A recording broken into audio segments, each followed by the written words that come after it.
Welcome back to Daytime Live. Remember, you can catch up right now on onespotmedia.com, or you can watch snippets of the program on televisionjamaica.com. Hashtag TVJDTL, and follow us on Instagram and Twitter at TVJ_Daytime Live. I never leave none for you this time. I know. No, listen, you know this wonderful, lovely lady always have her ladies dissing our men. You know, talking about several things and having her opinion on it. And last week we spoke about, what was it, dating his reality versus his potential. Now listen, I have Jason and Jermaine, rather, and Ryan. We're going to talk about dating her reality versus her potential. No such thing. Is that what we're talking about? That's what we're talking about. So I don't know why, because we as women are amazing and awesome. Welcome to Daytime Live, Jermaine and Ryan. Let's go straight into it. Have you ever dated a girl just for her potential? That's a good question. No. Because women are amazing, right? Women are always amazing, That's yes. right. But it can never just be because of potential Right. that I'm going to engage in a relationship with a woman.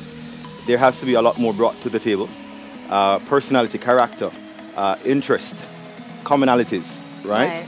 I have to understand who you are now and where you're trying to go. Right. And how does that complement my journey? Right. Because I want to support your journey in where you're trying to reach. She has to, in the moment, have things present now to contribute.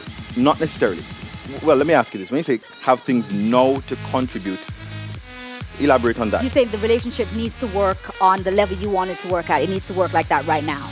Because last week when we were talking about the men, you know, it's like, well, right now I am financially doing everything, but I know in the future he will be doing it. You know what I'm saying? Right. So I'm saying with the female, you're saying no, she needs to be present with what she has right now so that you can move forward and complement each other today, as opposed to hoping to do for her to play her role in the future. If it is that she is in transition, right, that's okay.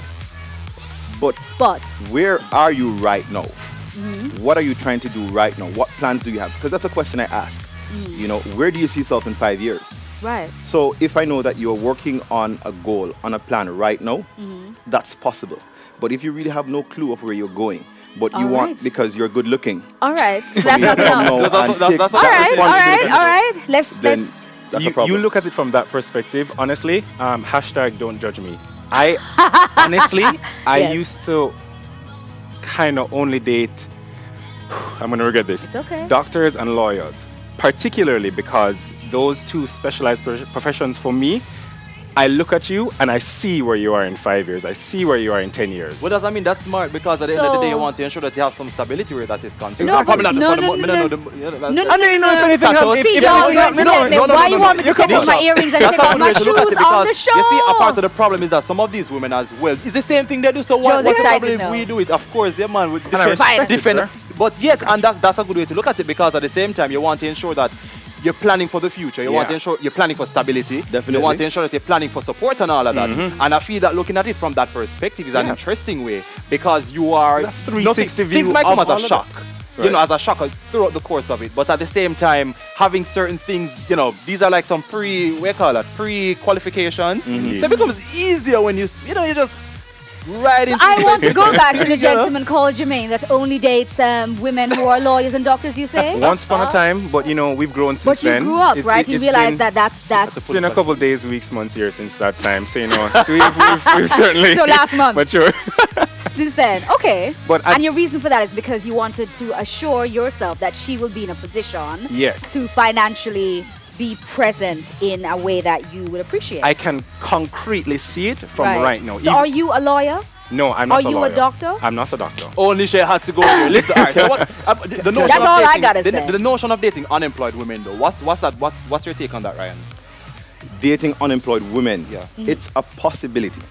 But being unemployed for how long? Okay. How long have you been unemployed prior to us meeting? And how long after we've met will you be unemployed? That depends on how rich you are. I remember the Audi. I'm sorry. Jermaine says he normally dates lawyers and doctors. There was a point in my life where I only dated women who were older than I was. You would have to be at least 2 years older.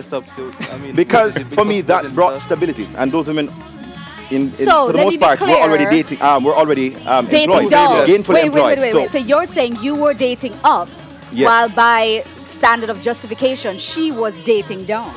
No, because which is always the point. I mean, which no, is the point of society, table, particularly in Jamaica, that women tend to always, first of all, women outnumber men by a lot, generally speaking, That's a very good for whatever, statistic. so for whatever reason. However, women tend to date down. Men tend to date up. That's weird. Tend. Nobody comes. Tend.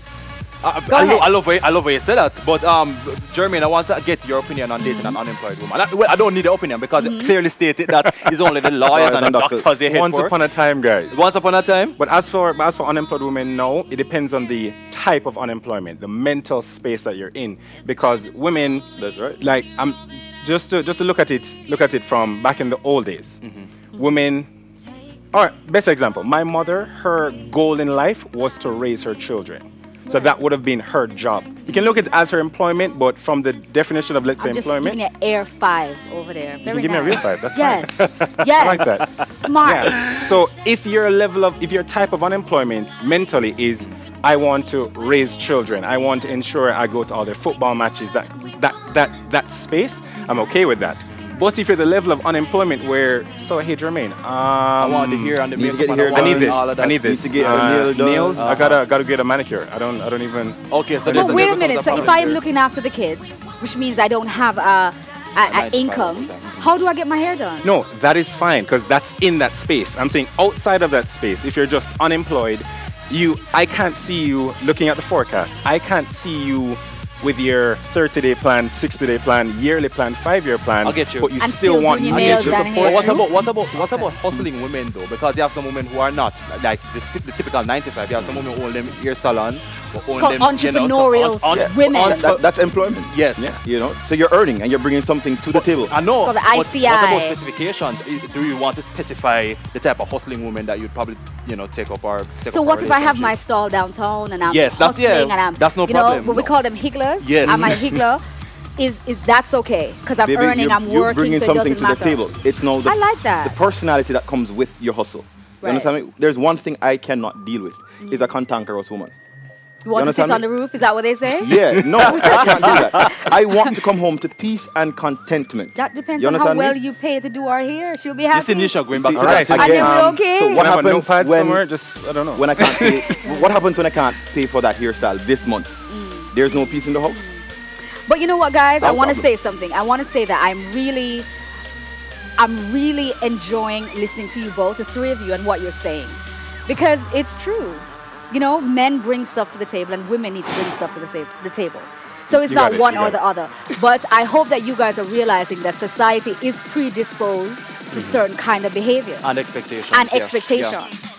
So men, are we in agreement on that? Yes. Indeed. Yes. All right, that's all I'm saying. You mentioned the word expectations. Right. What I was thinking about is I'm the kind of guy, my entire package, I will wait on you hand and foot. You will never have to work. Jermaine. But